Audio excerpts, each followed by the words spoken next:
Chào mừng các bạn đã quay trở lại với kênh của Điện lạnh Mai Chi. Thì ngày hôm nay mình cảm thấy rất là vui khi lại được gặp lại các bạn ở trong cái clip video hướng dẫn sửa chữa bán bệnh thực tế.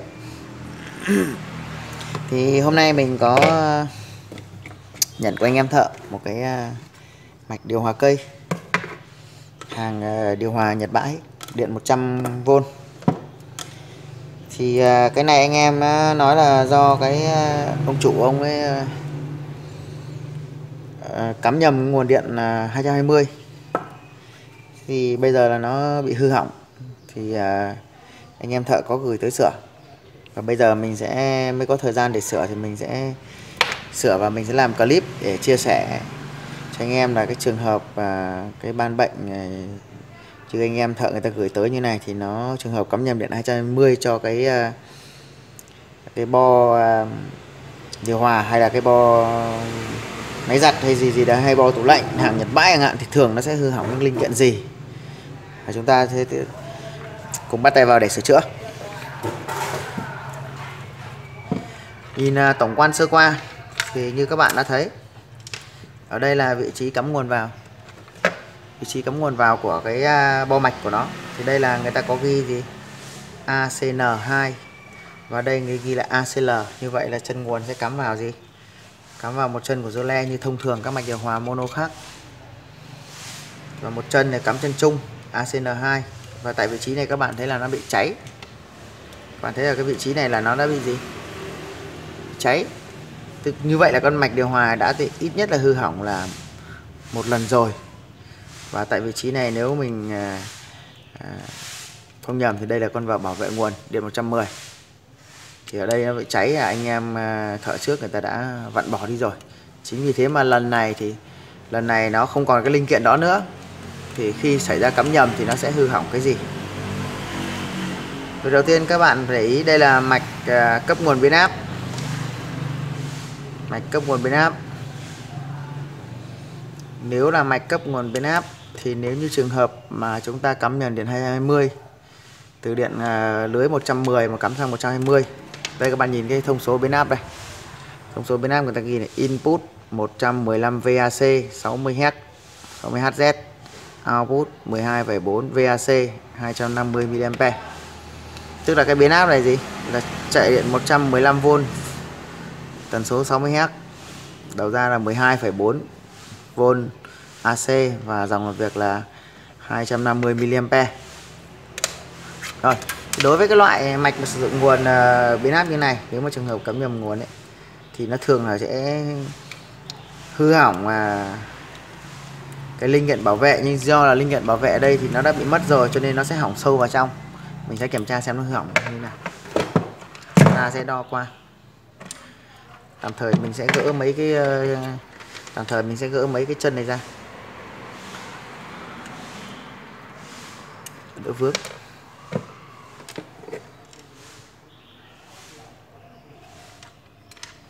Đây. Đó, như vậy đỡ vướng, ta sẽ sửa chữa. Trước khi cắm điện, ghim điện cho mạch điện để kiểm tra cái hiện tượng hư hỏng, thì chúng ta phải đo sơ qua. Chúng ta phải dùng đồng hồ đo sơ qua xem là nó có chạm trập gì nặng ở bên trong không, trước khi chúng ta ghim điện vào. Đầu tiên chúng ta sẽ đo thử xem cái biến áp này còn sống hay đã chết rồi. Thì chúng ta sẽ dùng thang X10, ta đo ngay vào cái chân, hai chân nguồn vào của nó này. Vẫn còn điện trở các bạn ạ, vẫn còn điện trở, tức là gì, chưa chết được. Rồi tiếp tục chúng ta đo đằng phía trước này của nó xem có gì chạm trập, và tông đo sơ qua đằng sau luôn, ngay con tụ động nguồn đằng sau này, ngay tụ động nguồn đằng sau biến áp chúng ta đo sơ qua xem phía đằng sau này nó có bị quá trình bị cắm điện mất con bảo vệ. Bình thường ấy, bình thường nếu mà mạch điện nó còn cái linh kiện bảo vệ nguồn chống quá áp này á, thì chúng ta cắm nhầm cái thì nó lập tức là gì, nó bị chập cái linh kiện bảo vệ này. Đấy, chập cái linh kiện bảo vệ này và nó sẽ nổ cầu chì, lớn đến là bị mất nguồn, ngắt cái mắt xích hỏng này ra khỏi cái mạng lưới điện. Thế nhưng mà khi mà chúng ta bị mất cái này rồi thì đương nhiên là gì, nó đủ thời gian để cái biến áp này nhận điện là gì 220, thì đầu ra nó sẽ tăng gấp đôi. Như các bạn đã biết thì biến áp tuyến tính thì gì, đầu vào giảm thì đầu ra giảm, mà đầu vào tăng điện áp thì đầu ra cũng tăng điện áp theo. Thí dụ các bạn dùng biến áp 220 mà các bạn cấp đầu vào 220, mà bây giờ nó gì, nó đầu ra là 12V, mà các bạn cấp vào 110V thôi thì đầu ra nó chỉ còn 6V thôi. Thế đây là biến áp 110, thì các bạn cấp vào 220 thì điện tăng gấp đôi, lên thì đầu ra nó tăng gấp đôi. Ví dụ bình thường thiết kế 12V thì đây ra 24V. Ta sẽ phải đo thử đằng sau xem là chúng ta dùng thang X1, ta đo chỗ tụ lọc nguồn này, ta đo ngay nó tụ lọc nguồn này, đo và đảo chiều quay đo xem là nó có chạm chập hay không. Nếu nó một chiều lên một chiều không lên tạm thời là tốt, còn nếu mà nó lên cả hai chiều luôn thì là gì, lên cả hai chiều luôn thì đằng sau bị chạm chập thì chúng ta phải điều tra tiếp. Ta sẽ đo vào đây xem nó như nào đã.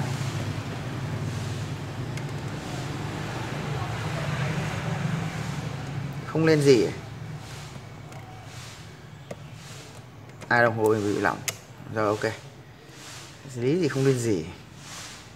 Lên, các bạn đảo quay đo này, chiều này lên này, các bạn đảo quay đo lại. Nếu một chiều lên một chiều không lên thì tạm thời là gì, phía đằng sau biến áp này là ok. Chúng ta đo ngay tụ lọc nguồn sau cái cầu nắn diode này. Chúng ta đo cái con tụ lọc nguồn ngay sau đầu cắn diode này. Nếu mà nó lên cả hai chiều thì chúng ta tiếp tục kiểm tra các linh kiện phía sau. Vì lên cả hai chiều là nó bị chạm chập, còn nó một chiều lên một chiều không lên như này.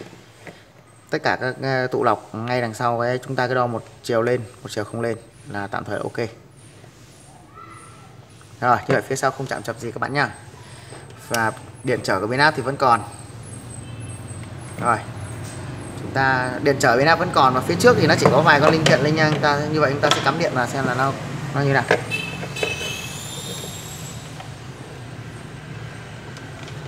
Một 110V, hàng 100V là nếu không để ý là rất dễ cắm nhầm. Đặc biệt là những cái mạch mà người ta sử dụng gọi là gì, mạch này mình nghĩ cái đời này nó hơi sâu rồi. Cái đời mới bây giờ thì nó sử dụng khối nguồn xung thì nó sẽ hư hỏng. Sử dụng biến áp mà các loại kiểu nhìn nhưng mà giao diện này mình nghĩ là cái máy cây này cũng chắc là cũng hơi là lâu rồi đấy. Rồi chúng ta sẽ cắm vào một chân vào gì, ACN, và một chân vào ACL. ACL thì bao giờ nó cũng sẽ thông thẳng xuống đây. Các bạn đo, nếu các bạn đo thang nhân 1 đấy, các bạn sẽ thấy là cái đồng hồ nó que nó thông thẳng xuống đây luôn. Rồi, ok đấy, nó thông luôn. Rồi chúng ta sẽ đo cái cắm luôn chân này. Chân còn lại là gia lốc. Rồi chúng ta sẽ cắm điện. Các bạn lưu ý nhá, điện 100V nhá. 100V là mình phải gì, cắm đúng 100V. Cắm nhầm một cái là toi luôn. Khi sửa một chỗ điện 100V là hết sức lưu ý. Chỗ nào 120, 120V thì bịt nó vào. Chả có lúc lơ đãng ta cắm nhầm đấy. Đây mình hơi lười bịt. Chứ bình thường cắm nhầm cái ổ này đấy. Chúng ta sẽ cắm ổ 100V nhá.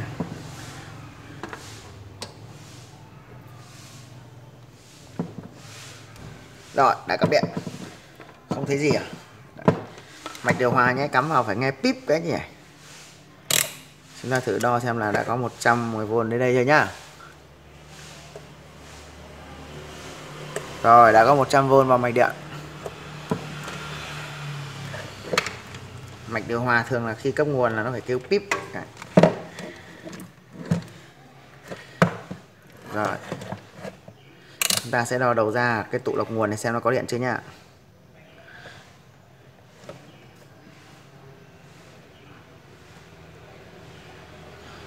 Không có gì, kim không lên gì.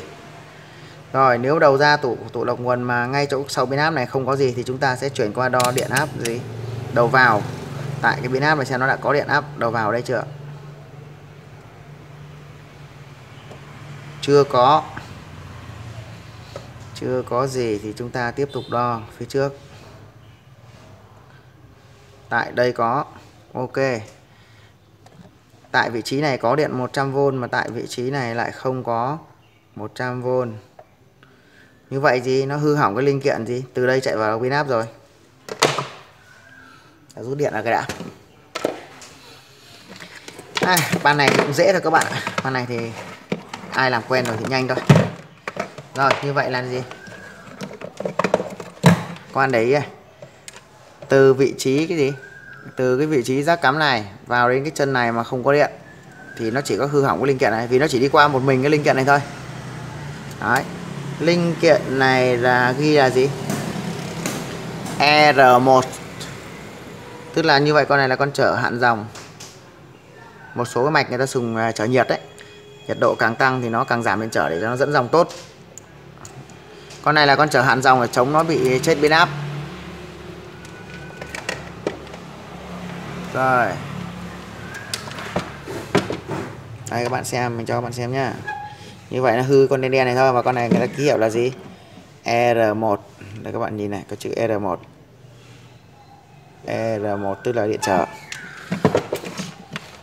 Chúng ta sẽ tiến hành nhấc nó ra.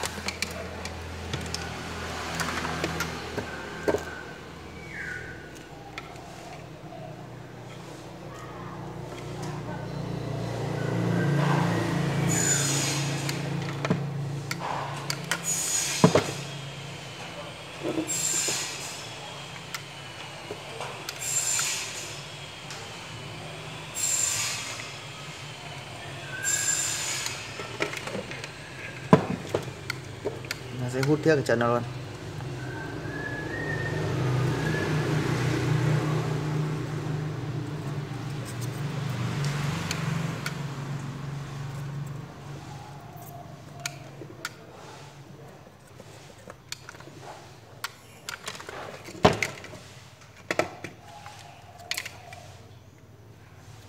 Thật ra hàng Nhật hay hàng 220 thì nguyên lý nó vẫn vậy, các bạn đừng có sợ. Nguyên lý nó vẫn vậy, chỉ là gì? Hoạt động điện áp khác nhau thôi. Khối nguồn sung thì nó vẫn nguyên lý hoạt động như vậy. Và khối nguồn khác, các thứ khác thì nguyên lý hoạt động chung nó không khác gì nhau cả. Nó chỉ là khác nhau về cái lưới điện thôi. Mà chờ tí mình sẽ kiếm con này để thay.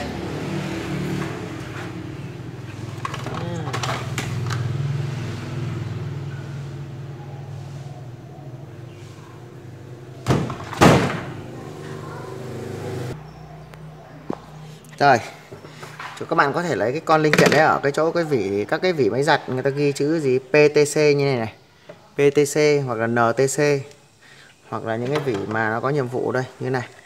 Ngay đầu vào các bạn ghi TH301 là mạch Panasonic này, hay những cái mạch máy giặt, các bạn cứ lấy cái chỗ nào nó ghi con NTC, PTC nó ngay chỗ đầu, để nó là đầu nguồn vào, nó là một con chở để hạn dòng thôi.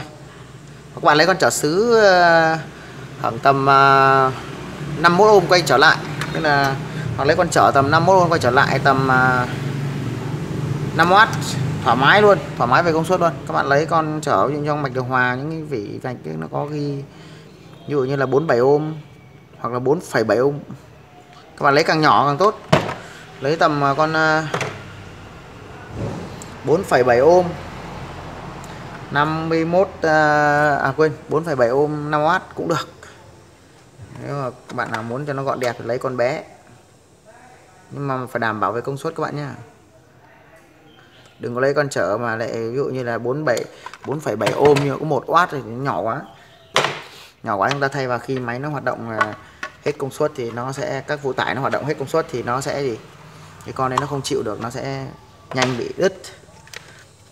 Nếu mà các bạn không lấy được con NTC, PTC ở trong những cái vỉ như này này thì các bạn lấy con chở 4,7 ohm hay là tóm lại là 5,1 ohm, 4,7 ohm hay bao nhiêu đấy nhỏ nhỏ tí.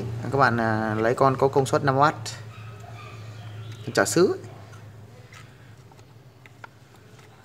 các bạn thay vào được. Rồi, đây mình có sẵn thì mình sẽ lấy cái con nằm ở đây luôn.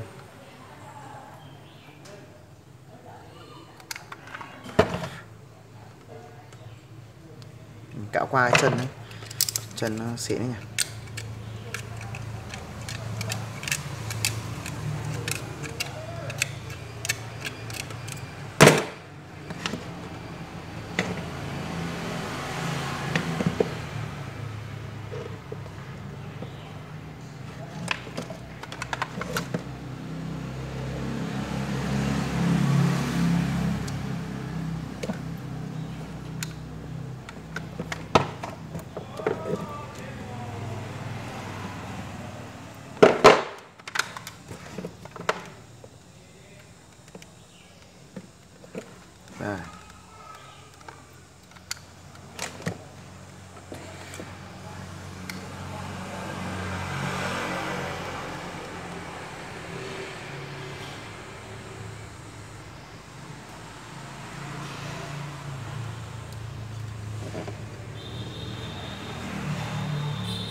Rồi chúng ta thử lại làm sao,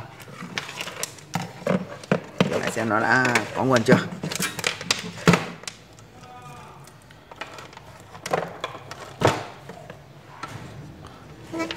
Rồi mình cắm điện thử lại các bạn nhá.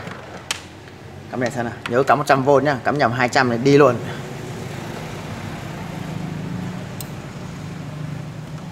Đó, nghe tiếng có dư lê đóng rồi. Hiện luôn các bạn này, cắm phát hiện số luôn này. Thử nào. Đấy, bây giờ các bạn đo thử nhá. Rồi. Ta đo thử 12V đằng sau tụ lọc nguồn thì xem nó có điện chưa.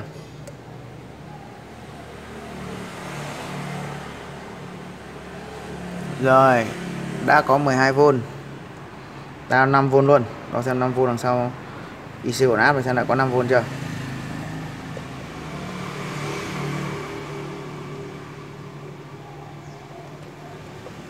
Con này mát này, dương này, hạ thang 10V ta đo thử xem. Rồi đã có 5V. Rồi như vậy là mạch đã có đủ nguồn cấp 12V và 5V rồi. Đấy, các bạn thấy là nó đang chạy rồi, ta thử nhá. Đấy, ok. Rồi ok. Rồi chúng ta thử lại một lần nữa xem sao, xem mạch có cấp điện cho lốc máy hay không.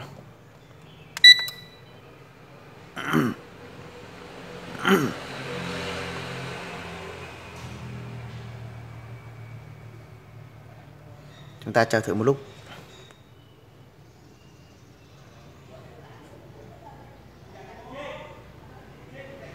Bảng điều khiển nhiệt độ là độ ép các bạn ạ.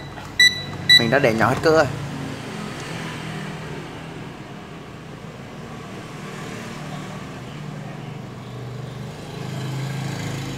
Quạt đang để tốc độ cao, 3 chân này, low rồi, mid high. Như vậy chân này đang, ta nhấc chân này đây là đèn đang sáng này. Đấy, tốc độ quạt cao nhất này. Mình đang để mid high này, high này, mid này, mid này. Đấy, mid, low rồi, low đấy, ok đây này. Rồi ta để đây đợi nó xem nó có cấp điện cho lốc máy không.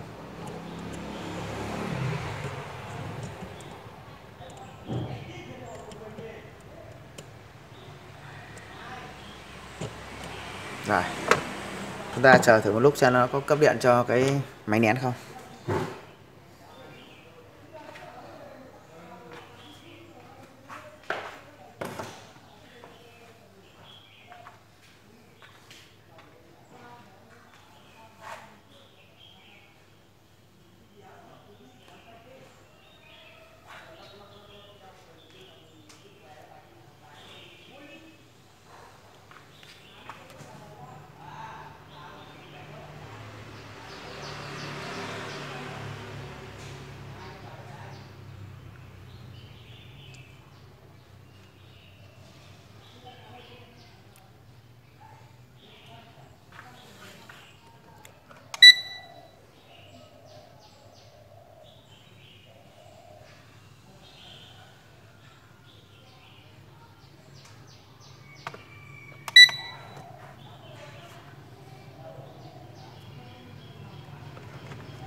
Rồi, bao mạch đã cấp điện cho block chạy, cho cùng nóng chạy.